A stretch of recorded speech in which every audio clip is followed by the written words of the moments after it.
دیکھیے معاشرے کے اندر جو رخنے پیدا ہو جاتے ہیں، جو خرابیاں پیدا ہوتی ہیں، ان کے دو بڑے بڑے اسباب کو یہاں پر واضح کیا گیا ہے۔ ایک افواہوں پر عمل کرنا،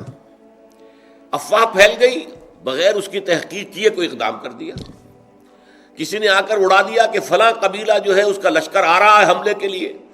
اب یہاں سے جو پہلے سے لوگ تیار ہو کر گئے اور وہ ابھی اپنے گھروں ہی میں تھے کہ ان پر جا کر پڑ گئے، اور ان کے اوپر جو ہے چونکہ وہ خبر تھی کہ وہ تیاریاں کر رہے ہیں اور وہ تمہارے اوپر حملہ کرنے والے ہیں، لہذا وہ پری ایمپٹیو اٹیک جو ہے، جو آج کل بش صاحب کی زبان پر بہت زیادہ لفظ ہے کہ ہم تو پری ایمپشن جو ہے وہ کریں گے، ہمارا حق ہے، تو پری ایمپٹیو اٹیک کر دیا گیا۔ بعد میں معلوم ہوا کہ وہ تو خبر ہی غلط تھی، تو ظاہر بات ہے کہ اس پر یقیناً جو ہے وہ پشیمانی ہوئی کہ ہم نے ایک ایسا اقدام کیا کہ جو ایک غلط خبر پر مبنی تھا۔ اور اس کو یوں سمجھیے کہ اس معاشرے میں اس کے امکانات بہت تھے۔ جو لوگ ایمان لے آئے تھے اور جن میں ابھی ایمان پورے طور پر راسخ نہیں ہوا تھا، ان میں سے وہ لوگ بھی تو تھے نا جن کی پرانی قبائلی دشمنیاں تھیں۔ اب ایک شخص کا خیال ہے کہ میں اپنے اس دشمن قبیلے سے کوئی جو ہے انتقام لینے کی صورت پیدا کروں، اس نے خبر اڑا دی کہ فلاں قبیلہ جو ہے وہ تیاری کر رہا ہے مسلمانوں تمہارے اوپر حملہ کرنے کی، لہذا پیشتر اس کے کہ وہ اقدام کرے، تم جاؤ۔ اور اس نے گویا کہ یہ چاہا کہ وہ اپنا انتقام جو ہے اس کو لینے کا ذریعہ اسے بنا لے، کیونکہ ایسے لوگ ہو سکتے تھے ابھی جن میں ایمان راسخ نہیں ہوا تھا پوری طرح، جیسے کہ اسی سورہ مبارکہ میں آئے گا کہ قالت الاعراب آمنا قل لم تؤمنوا ولکن قولوا اسلمنا ولما يدخل الايمان في قلوبكم۔ یہ بدو کہہ رہے ہیں کہ ہم ایمان لے آئے، نبی ان سے کہیے کہ تم ایمان ہرگز نہیں لائے ہو، ہاں یوں کہہ سکتے ہو مسلمان ہو گئے، ہم نے اطاعت قبول کر لیے، اور ابھی تک ایمان تمہارے دلوں میں داخل نہیں ہوا ہے۔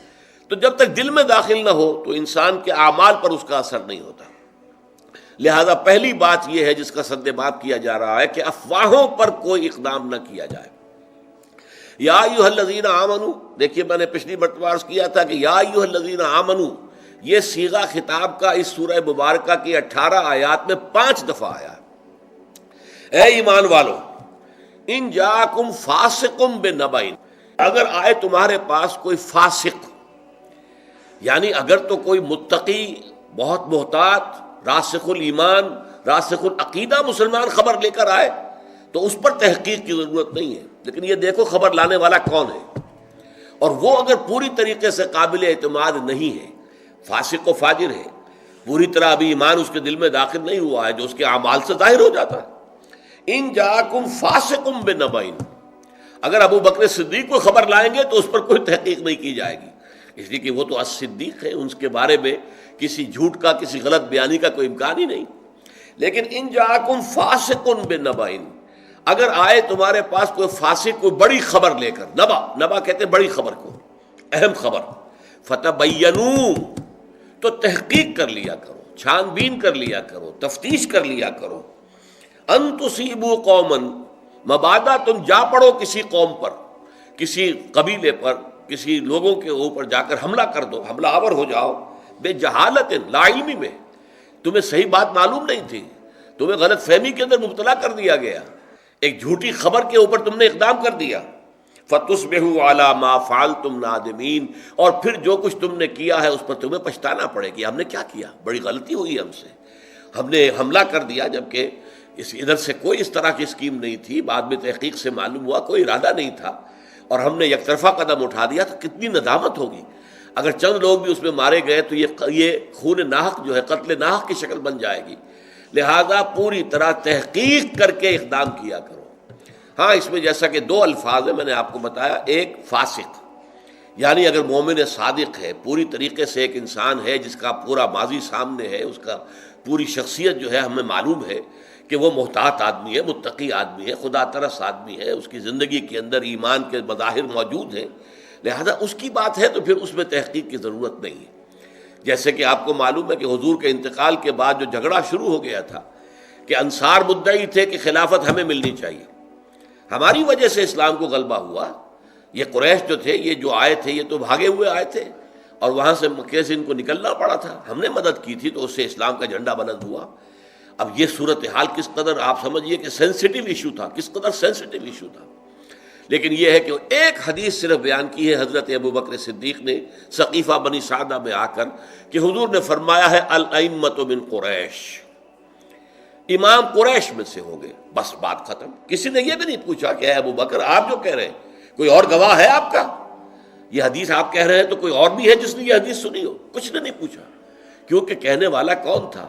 ابو بکر صدیق تھا رضی اللہ تعالی عنہ، جس کی شخصیت ہر شک و شبہ سے بالاتر تھی۔ تو اگر تو معاملہ ایسا ہے تو ٹھیک ہے، لیکن اگر یہ کہ کوئی شخص جو ہے مشتبہ قسم کا آدمی ہے، اس کی سیرت و کردار پوری طرح قابل اعتماد نہیں ہے، اور وہ بہت بڑی خبر لے کر آ گیا ہے، تو اس پر اقدام نہ ہو۔ اور پھر اس میں بھی نبا ان کا لفظ ہے، بڑا چھوٹی موٹی کوئی بات کسی نے بیان کی ہے، چلیے کوئی بات نہیں، لیکن ایسی بڑی خبر فلاں قبیلے والے تم پر حملے کی تیاریاں کر رہے ہیں، تو اس میں تحقیق کے بغیر کوئی اقدام کرنا درست نہیں ہے۔ اس میں یہاں تک فرمایا، حضور کی ایک حدیث بڑی پیاری ہے، کفا بالمرء کذبا ان یحدث بکل ما سمع، کسی شخص کے جھوٹے ہونے کے لیے یہ کافی ہے کہ جو بات سنے وہ بیان کر دے۔ کان میں ایک بات آئی اور زبان سے آگے نکل گئی، یہ غلط ہے، یہ بھی ایک جھوٹ کی علامت ہے۔ جو بات سنی ہے پہلے تحقیق کرو، دماغ میں لے کر جاؤ اسے، اور تحقیق کرو، تفتیش کرو، تبیین کرو۔ اگر وہ بات صحیح ہو تو تمہاری زبان سے نکلنی چاہیے، ورنہ اگر وہ بات جھوٹی تھی